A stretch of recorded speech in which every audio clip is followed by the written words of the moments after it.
있는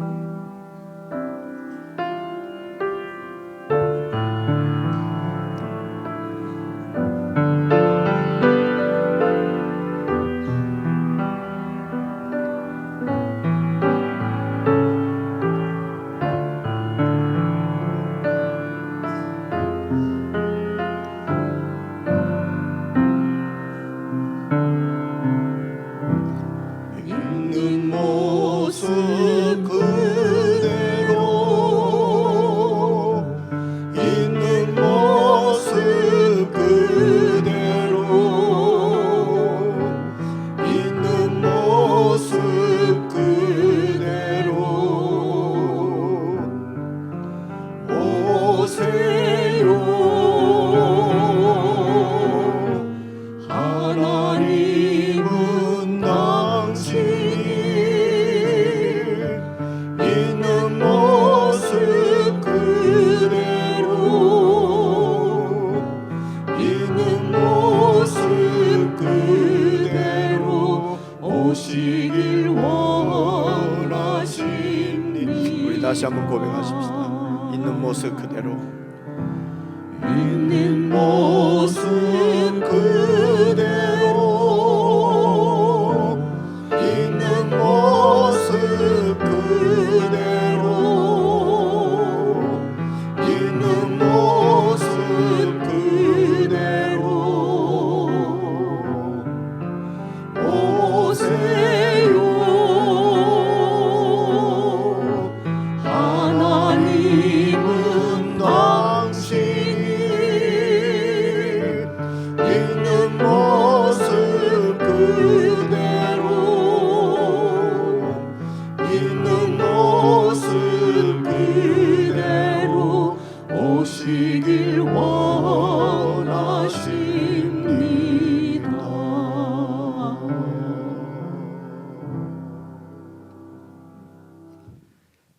하나님 아버지, 참으로 은혜를 감사를 드립니다.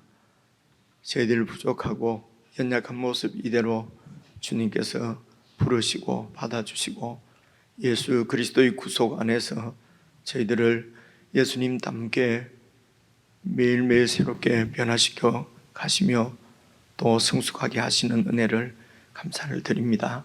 하나님 아버지, 이 시간에도 저희들이 하나님의 그 사랑과 인자하심을 깊이 경험하기를 원합니다.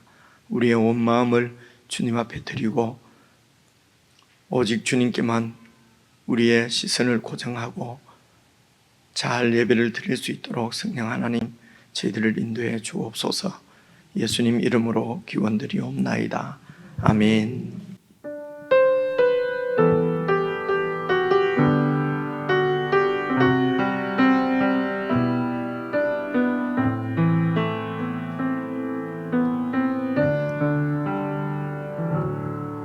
내 아버지 그 품 안에서 내 영혼은 안전합니다. 주 손길로 내 삶을 안으시니 그 평강이 나를 덮습니다. 내 아버지 그 품 안에서, 내 아버지 그 품 안에서 내 영혼은 안전합니다. 주 손길로 내 삶을 안으시니 그 평강이 나를 덮습니다. 나 비록 넘어지며 흔들리지만 주 내 안에 거하며 나를 붙드시니 내 생각은 주께로 돌리고 주시는 평강에 옷을 입습니다. 주 약속 안에서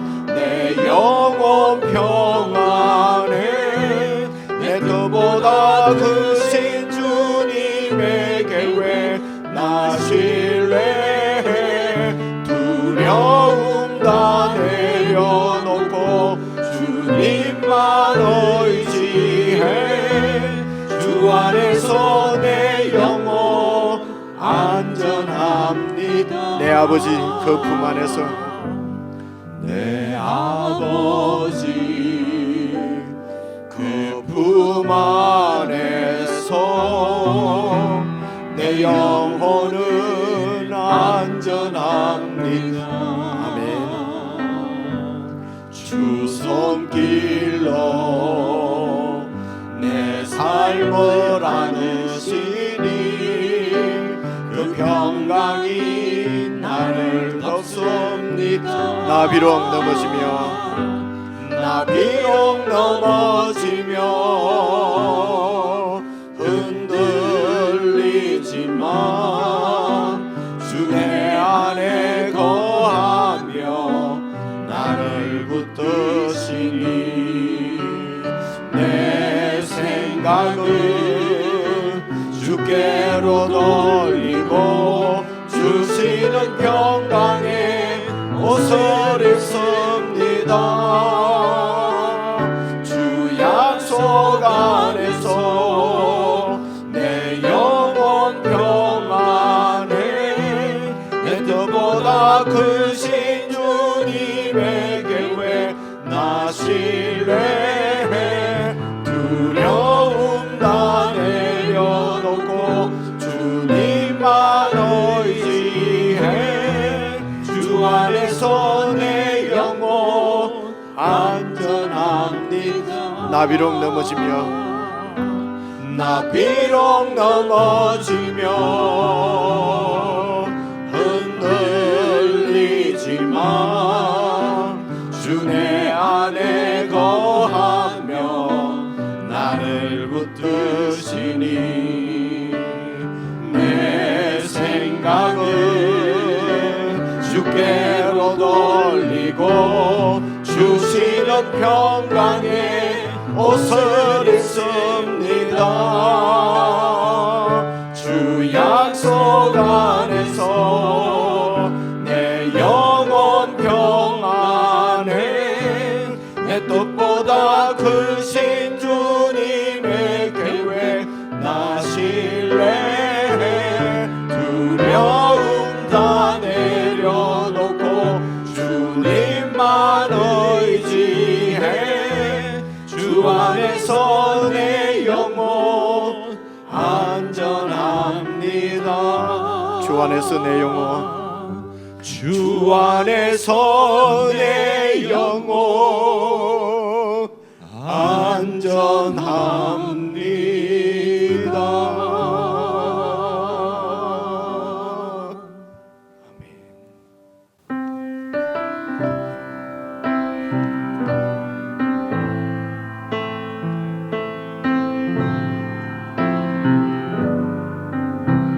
약한 나로 강하게 가난한 날 구하게 약한 나로 강하게 가난한 날 구하게 눈먼 날 볼 수 있게 주 내게 행하셨네.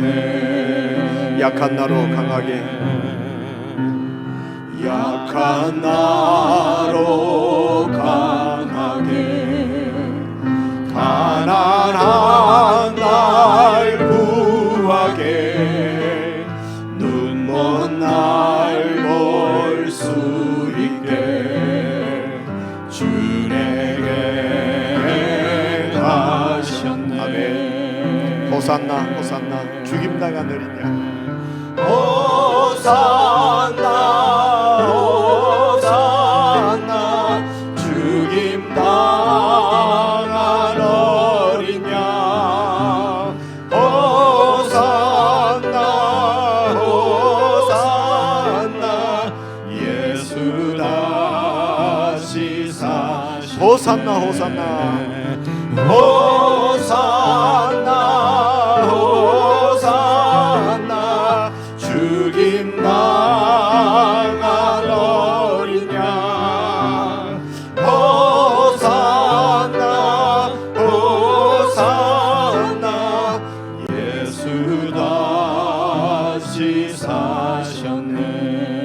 내가 건너야 할 강 거기 내가 건너야 할까 거기서 내 죄 씻겼네 이제 주의 사랑이 나를 향해 흐르네 깊은 강에서 주가 나를 일으키셨도다 깊은 강에서 주가 나를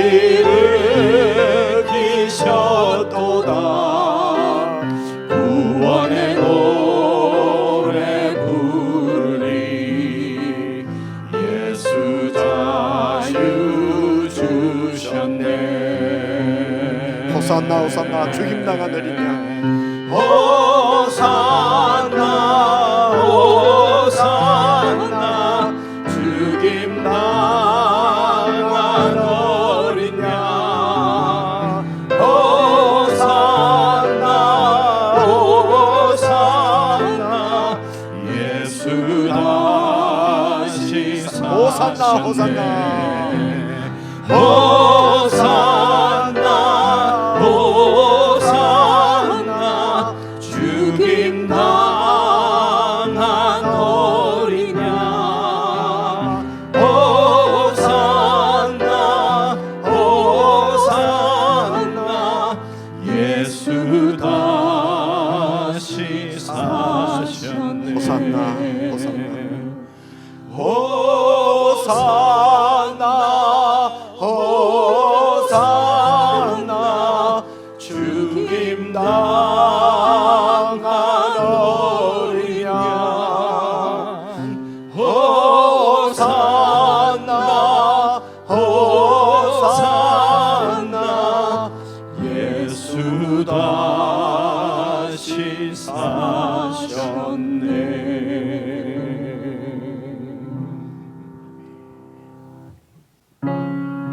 내 기도하는 그 시간 그때가 가장 즐겁다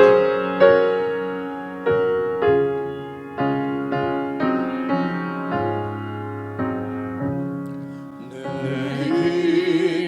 기도하는 그 시간 그때가 가장 즐겁다 이 세상 근심 걱정에 얽매인 나를 부르사 내 진정서 원수 앞에 낱낱이 바로 아뢰요 큰 불행 당해 슬픈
우리 합심해서 함께 기도를 드리십시다.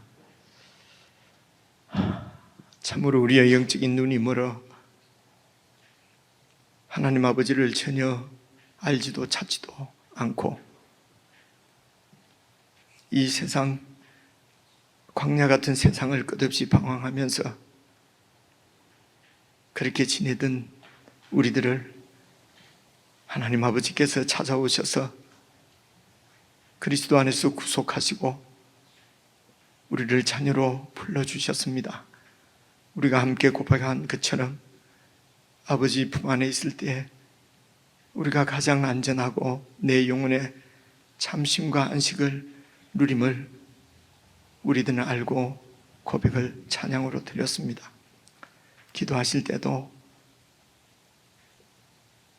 눈먼 나를 보게 해주신 주님, 참으로 주님과 교제하고 주님 안에 거하는 이 일이 가장 즐겁게 하시고 귀하게 될 수 있도록 성령 하나님 저희들 가운데 늘 충만하게 역사해 주옵소서.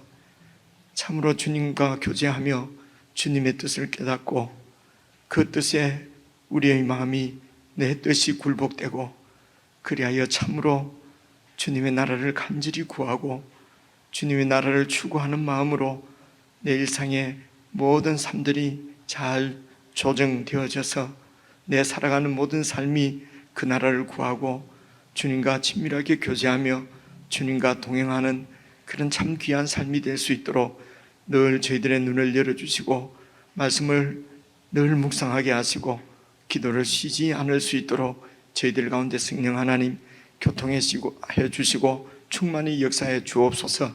우리 한 제목으로 합심해서 함께 기도를 드리시겠습니다.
하나님 아버지, 저희들에게 인애를 베푸셔서 아버지의 자녀로 구원해 주시고 매일매일 우리의 삶 가운데 저희들을 만나 주시고 저희들의 조용한 기도 시간에 저희들을 만나 주셔서 인자와 자비를 베풀어 주신 은혜를 참으로 감사를 드립니다.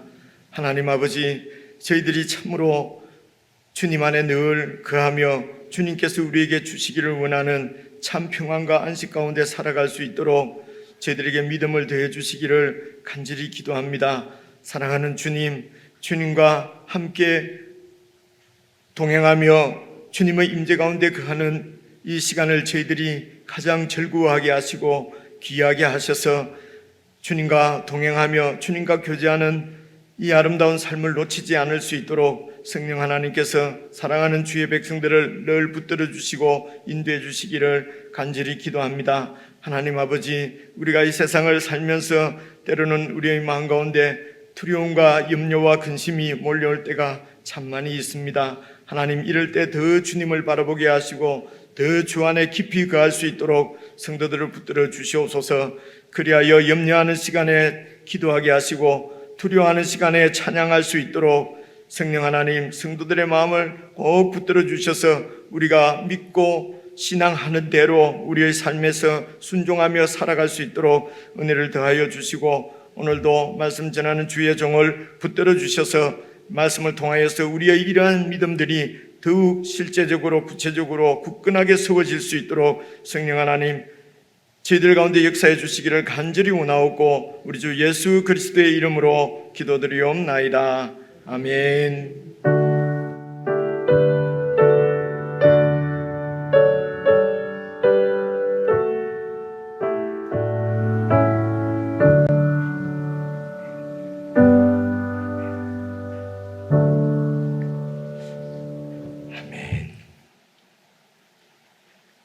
예, 우리 사랑하는 지체들과 인사 한번 나누시겠습니다. 앞뒤 좌우로.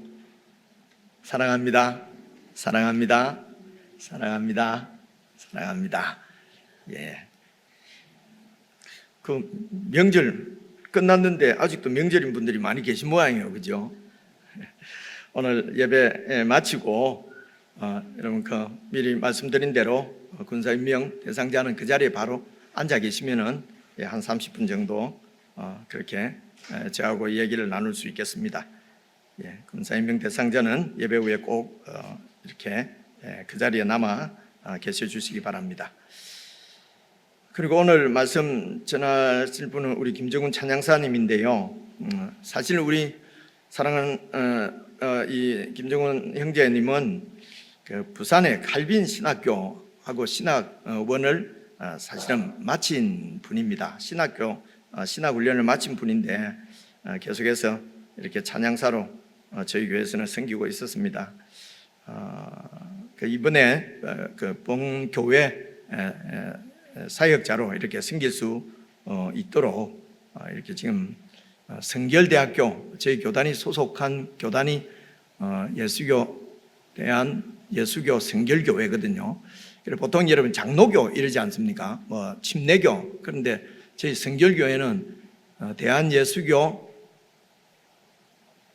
맞나? 예수교 대안이구나. 예수교 대한 성결교가 아니고 성결교회라고 그럽니다. 그래서 이제 이 교단 전체를 한 교회로 보는 거지요. 그래서 예성, 이제 줄여서 예성이라고 그럽니다. 그래서 예수교 대한 성결교회 그 신학교가 안양에 있는 성결대학교가 있습니다. 이 성결대학교에 신학대학원에 이번에 그 입학을 하게 되었습니다. 그래서 3월부터 이렇게 이제 신학 훈련을 받게 될 텐데요. 보통 신학대학원은 3년 과정입니다. 잘 마칠 수 있도록 여러분 기도해 주시고, 그래서 이제 찬양사에서 이제 또 신학대학원에, 저희 교단 신학대학원에 이렇게 그래서 이제 공부를 하게 되기 때문에 이제 조금 있으면은 이렇게 이제 전도사님으로 불러야 될 것 같기도 합니다. 하는데 아멘도 나오네요. 예, 우리 찬양사님 교회에서 임명할 때까지는 그냥 찬양사라고 해주세요. 예, 형제라고 부를 날도 며칠 남지 않은 것 같은데, 예, 나오셔서 말씀 봉독하시고 설교해 주시겠습니다.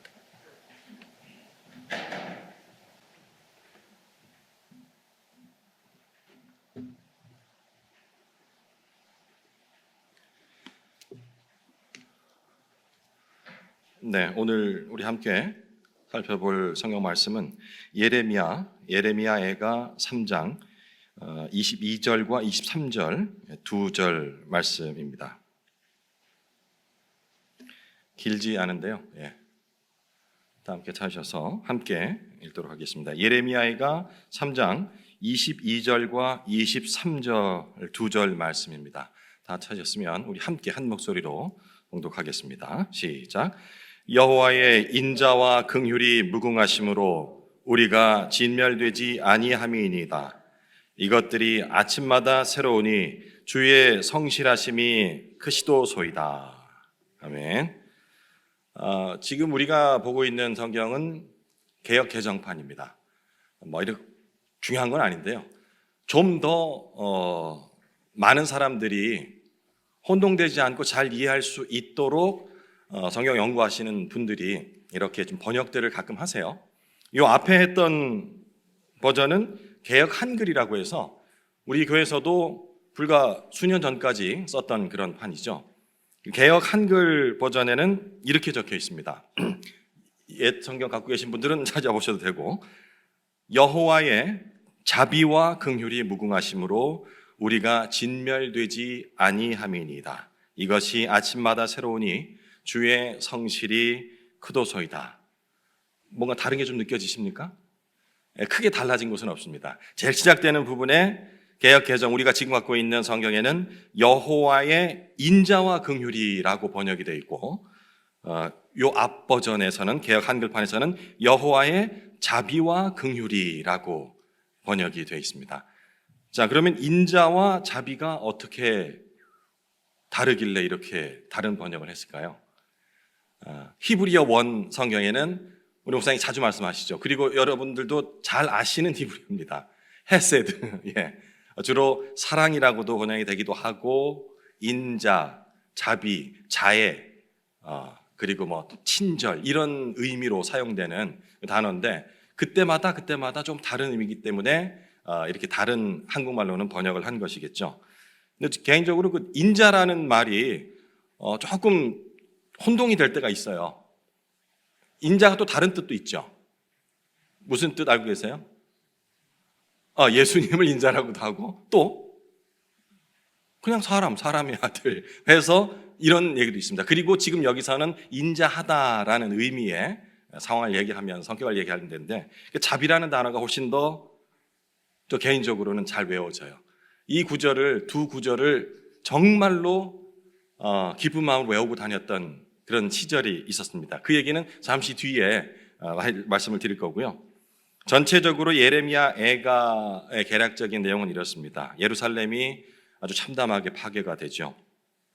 그런 멸망당한 현실을 놓고서 예레미야 선지자가 그 슬픈 마음을 시로서 노래를 하고 있는 거죠. 우리가 애가라고도 적혀 있는데 조가라고 해서 슬플 조자를 써서 슬픈 노래라는 그런 의미로도 사용이 되기도 합니다. 이렇게 슬픔만 기록하고 있느냐? 예레미야가 뭐라 해야 될까요? 약간 변증적인 내용인데요. 만약에 하나님이 살아계시다면 어떻게 하나님의 지상 임재 처소인 예루살렘 성이 이방인들에게 그들의 말발굽에 밟혀서 무너지는 것을 그대로 보고만 계실 수가 있습니까? 라는 그런 한탄의 글도 여기에 소개가 됩니다. 일종의 약간의 변증시 같은 느낌이 되겠죠. 하지만 5장 후반부에 가면은 다시 그 안에서 새로운 주님의 약속이 나에게 다가옴을 고백을 하면서 예레미야 애가는 마무리를 짓게 되고 있습니다. 특징이 좀 있는데 길지 않은 장입니다. 총 5장으로서 구성이 되어 있는데, 이런 거 들어보셨어요? 알파벳 C라는 말 다 아실 거예요, 설명하면. 문학적인 용어로는 아크로스틱이라고도 얘기를 하는데, 이런 거 다 떠나서 사행시 들어보셨죠? 사행시 그러면은 앞에 한 글자를 사용해서 뒷 문장을 쭉 이어가는 그런 형식을 얘기를 합니다. 그러니까 이런 형식으로 지어졌는데 1장과 2장 그리고 3장을 제외하고 4장과 5장이 총 몇 절로 혹시 되는지 아세요? 이런 거 외운 사람은 없죠. 제가 말씀드릴게요. 지금 보면은 바로 22절까지 돼 있어요. 1장도 22절, 2장도 22절, 3장은 66절, 4장도 22절, 5장도 22절. 그럼 아까 제가 사행시 설명드리고 알파벳 C라고 이런 형식을 띄고 있다고 말씀드렸죠. 이게 영어 알파벳이 아니고 히브리 알파벳을 가지고, 히브리 알파벳은 저는 다 못 외웁니다만은 총 22글자로 되어 있거든요. 우리나라 하면 가나다라 이렇게 되어 있듯이, 기억니은 하듯이. 그러면은 히브리 알파벳 처음에 나온 알레프, 그리고 두 번째는 베트, 김멜, 달렛, 저도 못 외우거든요. 이런 식으로 해서 1절은 알레프로 시작된 문구가 만들어지고 2절은 베트로 시작되는 문구로 또 작성이 되는 겁니다. 자기의 뜻을 다 담으면서도 시적인 이런 문학적인 요소들을 갖추면서 쓰여진 그런 시라는 것이죠. 근데 오늘 본문이 들어있는 3장은 22절이 아니고 66절입니다. 22절을 세 번 반복을 한 겁니다. 그러면은 우리가 추측할 수 있겠죠. 아, 굉장히 강조했겠구나라는 부분. 3장에 자기가 말하고 싶은 모든 것들을 다 노래했겠구나라는 것들을 우리가 짐작을 할 수가 있는 겁니다. 이런 특징적인 요소를 갖고 있고, 그리고 예레미야 애가가 쓰여질 당시의 시대적 배경도 우리가 조금 알아보면 왜 이런 글을 쓰게 됐는지 이해하기가 쉽겠죠. 이건 저는 유대 역사에 대해서는 그렇게 썩 관심이 많이 없어가지고 신약 부분을 제가 공부를 좀 했었기 때문에 잘 몰랐는데 우리 목사님께서 계속 설교를 해주시고 반복 설명해 주시면서 정말 하나씩 들어와요. 586 뭐 이런 숫자들 제가 어떻게 외우겠습니까? 맨날 목사님께서 말씀해 주시니까 외워지는데, 그러고 나니까 그 배경들이 서서히 좀 들어오는 것 같아요. 아수르 제국 수도가 니느웨인데요. 요나 선지자와 관련해서 나오는 지명이기도 하죠. 이 니느웨가 신흥 강국인 바벨론에 의해서 침공을 당합니다. 이것도 처음 듣는 얘기 아니죠. 목사님께서 계속 말씀해 주셨죠. 이렇게 침공을 당하니까 전통적인 그 시대의 강국이 어디가 있었을까요? 애굽이죠. 네, 지금으로 말하면 이집트입니다. 애굽이 굉장히 불안해집니다. 이 바벨론이 너무 치고 나오는데 라고 하니까 아무래도 좀 견제하고 싶은 마음이 생겼겠죠. 그래서 견제를 제대로 본때를 보여주는 겸 해서 이 니느웨가 바벨론에 함락당했다는 이 부분, 이걸 명목 삼아서 여기를 치게 되면은 아수르 제국의 땅까지도 자기가 또 먹을 수 있겠다라는 판단 하에 이제 군사를 일으킵니다. 잘 될 줄 알았죠. 전통적인 강대국이니까. 그랬는데 패합니다. 바벨론에. 몇 주 전에 말씀하셨던 것 같아요. 목사님께서 길그마스인가 뭐 이렇게 말씀하시잖아요. 그게 아주 시대적, 사회적인, 역사책에 나오는 전투라고 하는데 그 전투를 통해서 패망을 하게 됩니다. 아주 대패를 한 거죠. 근데 애굽을 믿고 있었던 여러 또 다른 나라 주변 국가들이 있죠. 그 국가들 중에 우리가 반드시 알아야 될 국가가 바로 유다 왕조입니다. 하나님을 믿은 게 아니고 애굽을 믿고서, 애굽이 워낙 강대국이니까 뭐 미국, 중국 말씀하셨죠, 목사님께서. 지금으로 친다면 거기 믿고서 거기가 우리를 보호해 줄 거야라는 생각을 가지고서 까불었던 거죠. 그래서 바벨론 앞에서도 절대 숙이지 않습니다. 바벨론이 이것 봐라 하고서 총 3번에 걸쳐서 유다 왕조를 침공을 하죠. 그리고 멸망하게 됩니다. 제일 마지막에는 예루살렘 성이 망하게 되는 거죠. 이러한 시대적 배경을 가지고 그 당시 유다의 선지자였던 예레미야가 이 애가를 지어서 부르고 있는 상황인 겁니다. 대충 이제 예레미야 애가가 어떤 상황에서 적혔는지 아시겠죠? 추측이 가능하겠죠? 제가 2016년에 기독문화 포럼이라는 곳에서 강의를 요청을 받아가지고 제가 이제 그 강의를 한 적이 있습니다. 그때 이제 이 본문을 가지고 제가 강의를 했었는데, 주제는 대중문화와 기독문화라는 주제를 가지고 비교 설교를 설교가 아니고 강의를 좀 해달라라는 거예요. 당시에 어떤 배경이었냐면은, 지금은 뭐 케이크팝이 전 세계에 주류를 이루고 있다라고 다들 알고 있지 않습니까? 자랑스러워도 하고 들어가는데, 그 당시에 2015, 16년 정도 해서 이렇게 케이팝이 점점 세계적으로 영향력을 끼치던 그런 무렵이었어요. 그와 더불어서 문학 작품도 그렇고 영화도 그렇고 판타지 문화가, 영화, 해리포터 뭐 이런 거 있거든요. 우리 친구는 잘 알 것 같은데. 그리고 기독교 영화 중에도 C.S. 루이스가 쓴 그런 또 영화들도 있습니다. 나니아 연대기라는 그런 또 판타지가 있어요. 이게 판타지 그러면은 왠지 비성경적이고 우리가 함께하면 안 될 것 같은, 왜 새롭게 다가오는 부분이니까 뭐 전설 같기도 하고 막 날아다니고 뭐 마술을 쓰고 이러니까 그런 건데, 이거 기독교 내에서도 이런 문화가 계속해서 들어오는 것 같고 이걸 그대로 받아들여야 할지 아니면 배척해야 할지, 더불어서 K-팝 이 문화가 활성화되기 전에 뭐가 한번 우리 사회를 휩쓸고 왔냐면은 표절 문제가 굉장히 큰 사회적 이슈가 됐습니다. 표절은 뭔지 아시죠? 베끼는 거, 남의 것을 베끼는 겁니다. 주로 이제 노래 부분에서 많이 있었고 미술 작품도 뭐 되기도 했었는데 저작권 문제가 굉장히 강화되면서 이 표절 문제가 굉장히 사회적인 이슈로 확 쓸고 갔던 부분이었어요. 그러니까 이런 부분들을 우리 기독교인 시각으로 어떻게 기독교적으로 바라봐야 할 것인가라는 문제가 일반 평신도들 마찬가지고 목회자들 사이에서도, 왜냐하면 가르쳐야 하니까, 이걸 가르쳐야지 성도들이 실수를 하지 않으니까 이런 마땅한 연구들이 아직까지 없어서 그런 연구들이 필요한 시점이었어요. 그래서 각종 그런 문화 포럼이라든지 학자들이 모여가지고 기독교적인 시각으로 이 문화를 어떻게 이해하고 헤쳐나갈 것인가라는 부분들이 활발하게 이루어지고 있었는데, 당시에 이런 또 배경이 있었습니다. 지금도 아마 그러실 것 같은데 감당하지 못할 것 같으니까 아예 외면하거나 피해버리는 거죠. 제가 대안학교를 운영하면서 중고등학교 학생을 한 8년 정도 가르쳤던 때가 있는데, 그때 어떤 여학생이 자기는 태어나서 한 번도 텔레비전을 본 적이 없대요. TV를. 우와, 이게 가능합니까? 그럼 왜? 그랬더니 엄마가 보지 말라 했대요. 엄마가 이제 전도사님이시더라고요. 보니까 나중에 봤더니.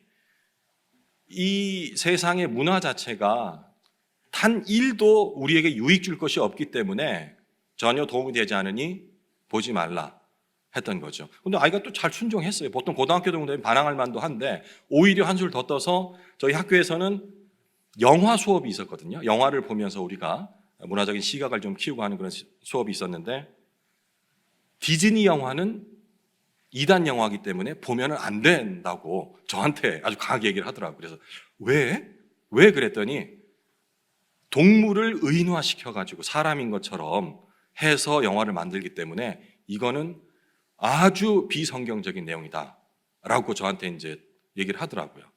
너무 강하게 얘기를 해가지고 뭐 논쟁할 거리도 없고, 그래? 그럼 너는 이 영화 보지 말도록 해라. 너는 그럼 영화를 안 보니? 그랬더니 집에서 추천해준 기독교 영화들이 있어요. 뭐 이런 것들만 봐왔다 하더라고요. 자, 이제 이게 세상의 문화에 대처하는 한 모습 중에 하나입니다. 이 내용을 듣고서 이거 뭐 너무 심한 거 아니야 라고 생각하시는 분도 계실 거고, 그 어머니 참 지혜롭네. 아이들이 빗나갈 수 있는데 그렇게 애당초에 그런 환경들을 제거해 줄 수 있으니까 참 잘했다라고 생각하시는 분도 계실 수 있습니다. 누가 어떻게 생각하는지는 저는 표정 보고는 잘 모르겠는데, 그런데 질문 한번 드릴게요. 저희가 우리 세상을 살면서 그런 세상의 이른바 세속적인 것들을 다 탈피해서 우리가 살 수 있는 분도 있겠죠, 그죠? 나는 자연인이다 해서 저기 산속에 들어가서 혼자서 산다든지 하면은 물들지 않고 살 수가 있는데 참 힘듭니다. 이렇게 소극적인 해석 말고요, 적극적인 해석. 저는 오늘 본문에서 그걸 발견했거든요. 어떻게 제가 풀어나갈지 한번 기대해 주십시오. 이 문화들을 우리가 피하고 그리고 외면하는 방식이 아닌 적극적으로 그 문화를 바꾸는 방식이 또 있습니다. 그죠? 예수님께서 바로 이 땅에 오셔서 타락한 문화, 잘못된 문화, 기독교 안에도 존재하는 그런 문화들을 바꾸는 역사들을 행하셨거든요. 오늘은 본 주제에서 벗어나기 때문에 그런 예들은 따로 들지는 않겠습니다만은 오늘 본문만으로도 충분히 그것을 말씀을 드릴 수 있기 때문에 그렇습니다.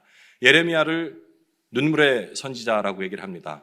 정말 많이 울었어요. 근데 예레미야뿐만이 아니고 모든 선지자가 그의 삶을 보면은 그렇게 눈물의 기도를 많이 올렸습니다. 그러면 이 예레미야가 오늘 본문의 22절, 23절에 아침마다 새롭다고 그러고 이 새로운 문화를 주시며 감사함, 이 기도를 드렸는데 예레미야가 눈물을 하도 많이 흘려서 하나님 새로운 약속을 주셔서 이렇게 감사하는 기도를 드렸나요? 그렇지는 않죠. 새로운 약속이 아닙니다. 근데 왜 아침마다 새롭다고 했을까? 여기에 바로 창조의 섭리가 하나님의 만들어주신 애초에 그 문화가 들어있지 않는가라는 생각을 갖습니다. 대중문화를 그때 표절 문화라고 막 얘기를 했었습니다. 그러면 저 개인적으로 생각을 했어요. 표절의 반대는 뭘까? 표절의 반대는 뭡니까? 표절은 뭔가 베낀다는 거잖아요. 남이 해놓은 거를. 그럼 반대는 새로 만드는 거죠. 그죠? 창조입니다. 그죠? 예.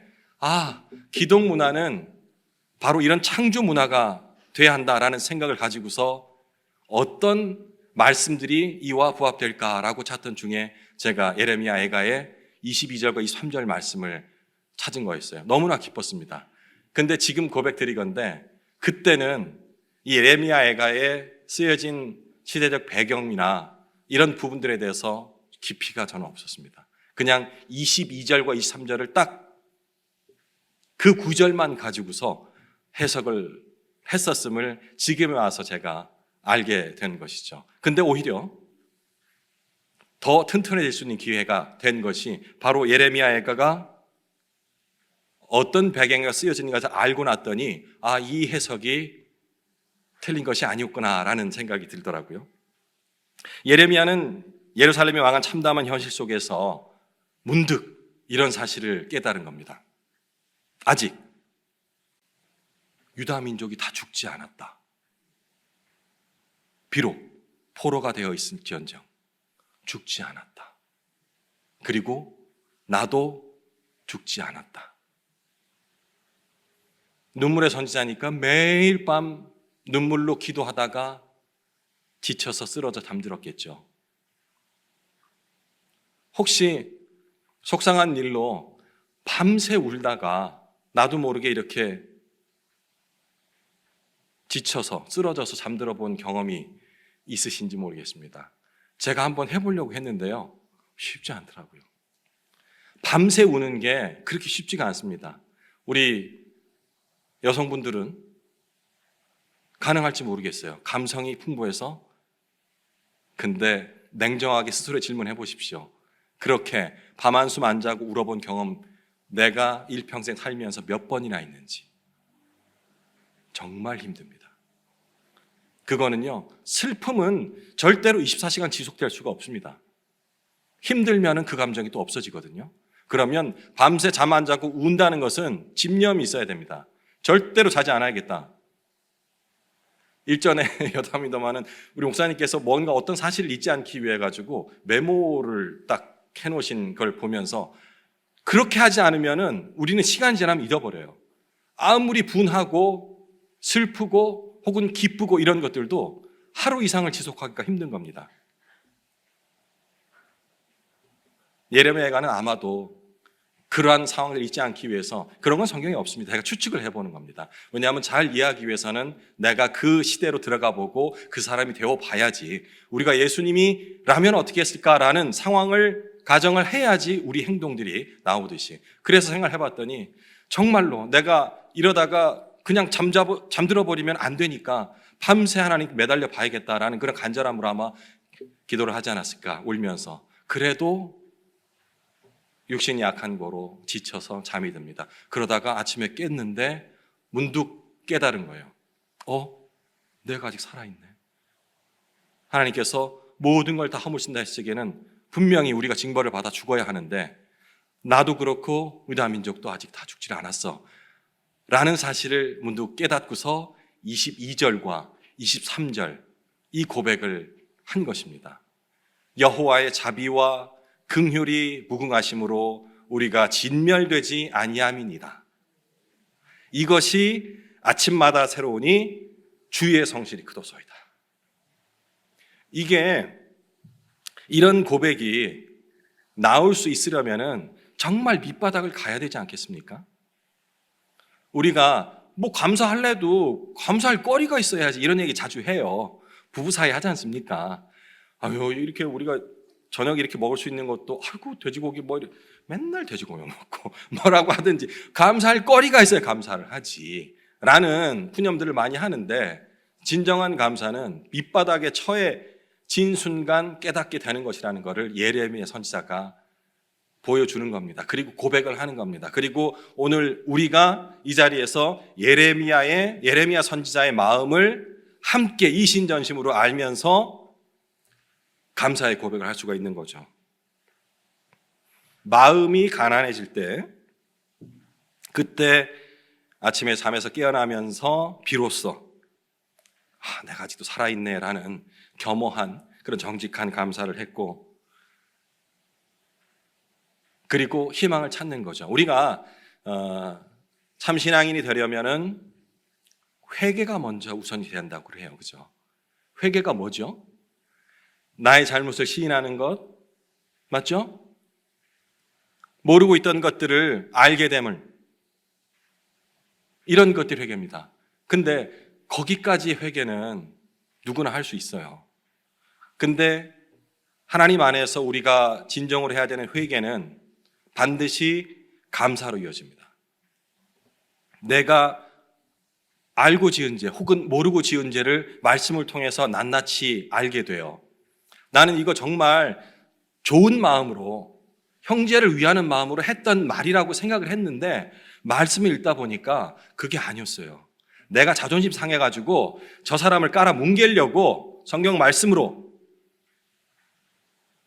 충고를 한다라는, 권면을 한다는 미명하에 했던 내 자신이 발견이 되는 겁니다. 그래서 회개를 하죠. 하나님 잘못했습니다.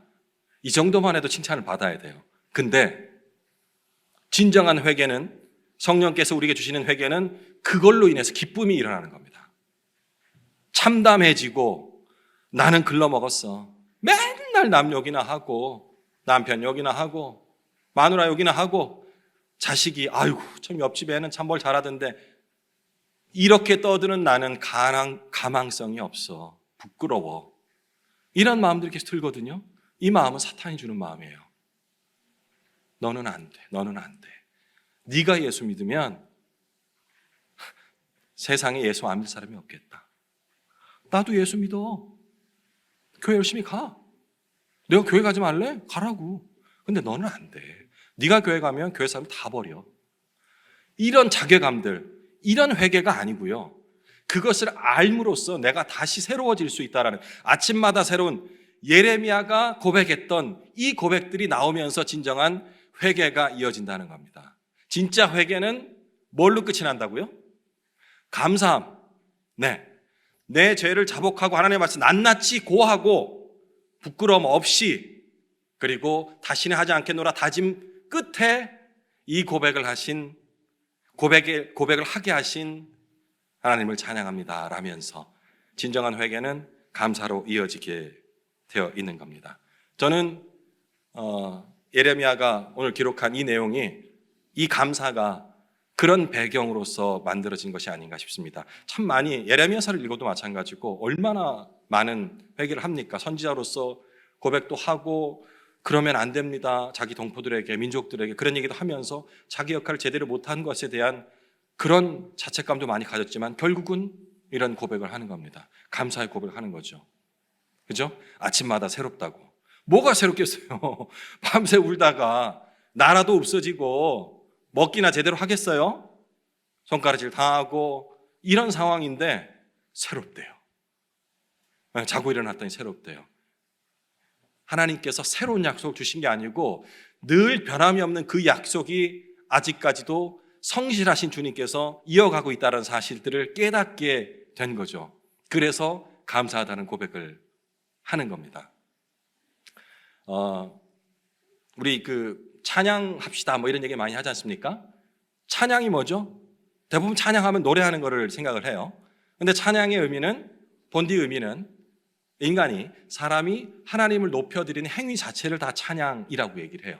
그죠? 알고 계시죠? 근데 주로 우리가 찬양하자면 노래를 부르니까 노래를 연상하기 쉬운데, 그러면 글을 잘 쓰는 사람은 글로 찬양할 수가 있어요. 그죠? 글을 잘 써서. 그리고 손재주가 좋으신 분들은 뭔가를 만들어서 감사를 표현할 수가 있겠죠. 그게 바로 찬양이고 예배 행위가 되는 겁니다. 발전시켜서. 이 구절을 가지고 음악의 은사를 받은 사람이, 이른바 작곡가가 노래를 만들었어요. 여러분 잘 아시는 곡이에요. 주의 인자는 끝이 없고 주의 자비는 무궁하며 아침마다 새롭고 늘 새로우니 주의 성실이 큼이라 라는 곡. 어느 나라 사람인지 모르겠어요. 남자인지 여자인지도 모르겠어요. 중요하진 않아요. 이디스 맥닐이라는 분이 이 아주 간단한 예레미야가 23장 24절 말씀을 가지고 노래를 만들었더라고요. 저도 잘 불렀는데 이게 배경인지 몰랐어요. 우리 방송실에 혹시 제일 마지막 찬양 PPT 띄워줄 수 있는가요? 예, 좀 준비 좀 해주시고요. 여러분 잘 아시는 곡이에요. 주의 인자는 끝이 없고 주의 자비는 무궁하며 아침마다 새롭고 늘 새로우니 주의 성실이 큼이라, 성실하신 주님이라는 노랫말이거든요. 이거를 우리 같이 한번 불러봤으면 좋겠어요. 예, 나오죠?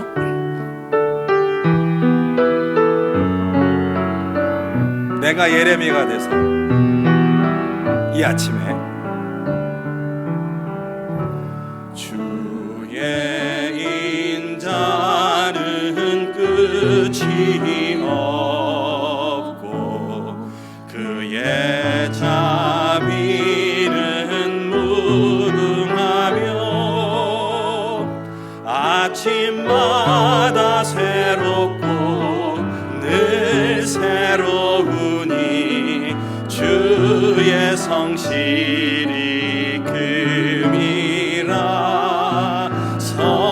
성실하신, 다시 처음부터 주의 인자는 끝이 없고 주의 인자는 끝이 없고 그의 자비는 무궁하며 자비는 무궁하며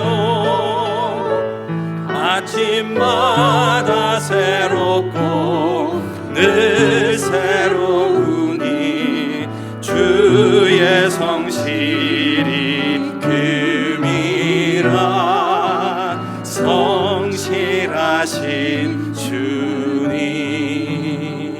어렵지 않죠? 네. 이 곡을 딱 하고 났는데, 이게 바로 하나님께서 만든 창조 문화, 처음 문화, 창조의 섭리인데 뒤에 이런 고백들이 더 있으면 훨씬 감동이 될 텐데 라는 생각을 했어요. 저는 대학에서도 그렇고 계속 음악 공부를 했습니다. 신학교 가서도 교회 음악을 따로 전공을 했었거든요. 그래서 자기 잘하는 거로 찬양하면 된다 했죠.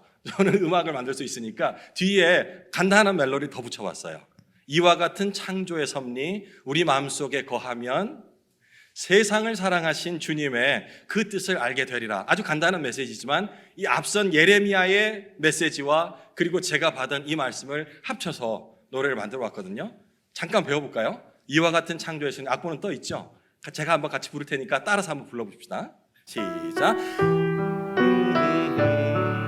이와 같은 창조의 섭리, 이와 같은 창조의 섭리 우리 마음속에 거하면 세상을 사랑하신 주님의 그 뜻을 알게 되리. 한 번 더요. 이와 같은 창조의 섭리, 이와 같은 창조의 섭리 우리 마음속에 거하면 세상을 사랑하신 주님의 그 뜻을 알게 되리라.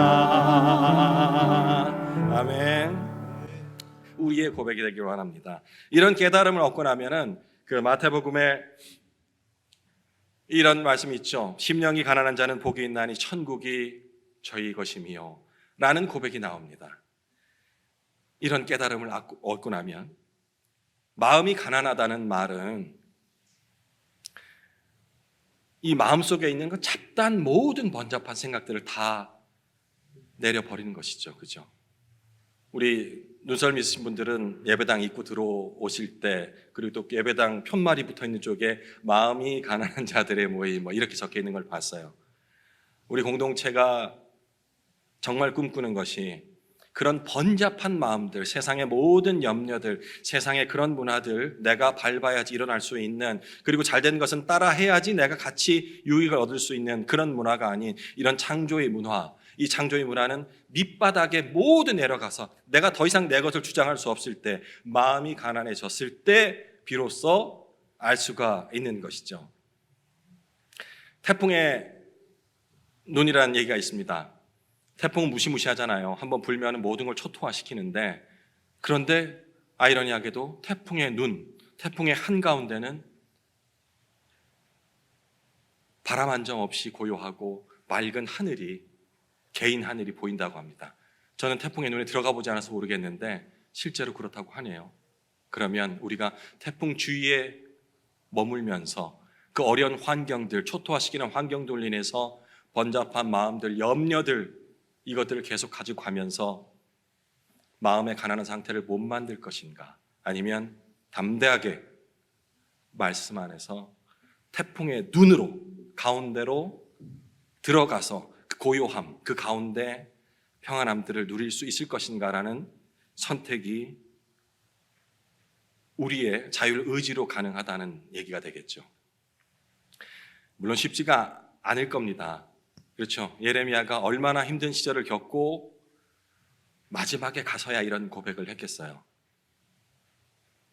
하지만 예레미야도 사람이고 우리도 하나님의 자녀고 똑같은 사람이다 친다면은, 그와 같은 애절함이 있단다면, 예레미야의 가처럼 애가를 만들어, 조가를 만들어 부를 정도의 진실함이 있다면, 정직함이 있다면 우리에게도 이런 22절과 23절 여호와의 자비와 긍휼이 무궁하심으로 우리가 진멸되지 아니합니다. 이것이 아침마다 새로우니 주의 성실이 크도소이다 라는 찬양을 부르면서 세상, 태풍과도 같은 세상, 이 세속적인 세상에서 버틸 수 있는 힘이 있지 않을까라는 생각을 가져봅니다.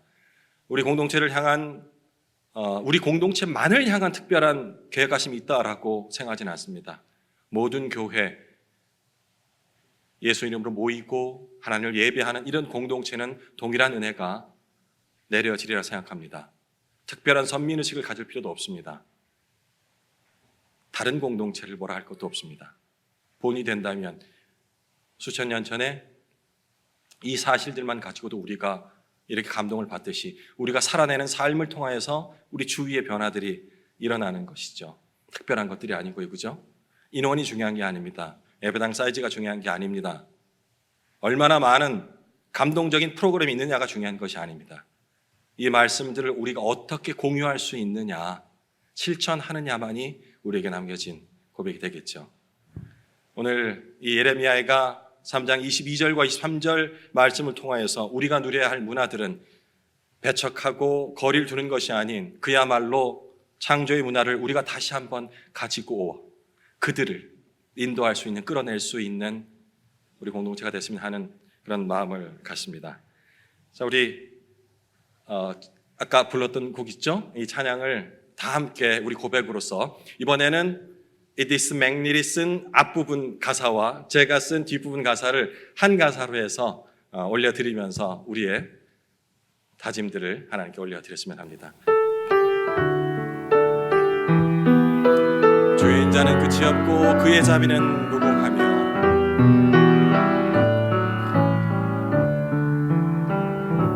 주의 인자는 끝이 없고 그의 자비는 무궁하며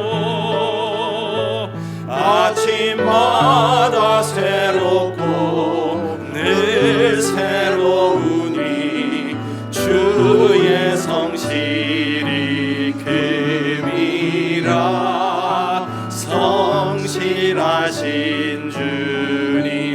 같은 창조의 섭리, 이와 같은 창조의 섭리 우리 마음속에 거하면 세상을 사랑하신 주님의 그 뜻을 알게 돼. 우리 한번 다시 한번 공개해봅시다. 처음부터 주의 인자는 인자는 끝이 없고 그의 자비는 무궁하며 아침마다 새롭고 늘 새로우니 주의 성실이 큼이라.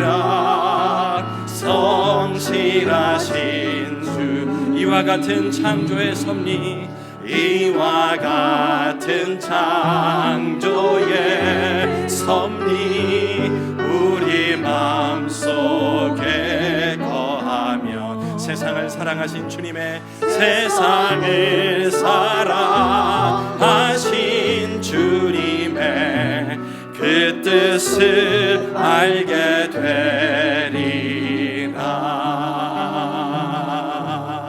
아멘. 우리 주님 가르쳐 주신 기도로 오늘 수요일 예배 마치도록 하겠습니다. 하늘에 계신 우리 아버지여, 이름이 거룩히 여김을 받으시오며 나라에 임하옵시며 뜻이 하늘에서 이룬 것 같이 땅에서도 이루어지이다. 오늘날 우리에게 일용할 양식을 주옵시고 우리가 우리에게 죄 지은 자를 사하여 준 것 같이 우리 죄를 사하여 주옵시고 우리를 시험에 들게 하지 마옵시고 다만 악에서 구하옵소서. 대개 나라와 권세와 영광이 아버지께 영원히 있사옵나이다. 아멘.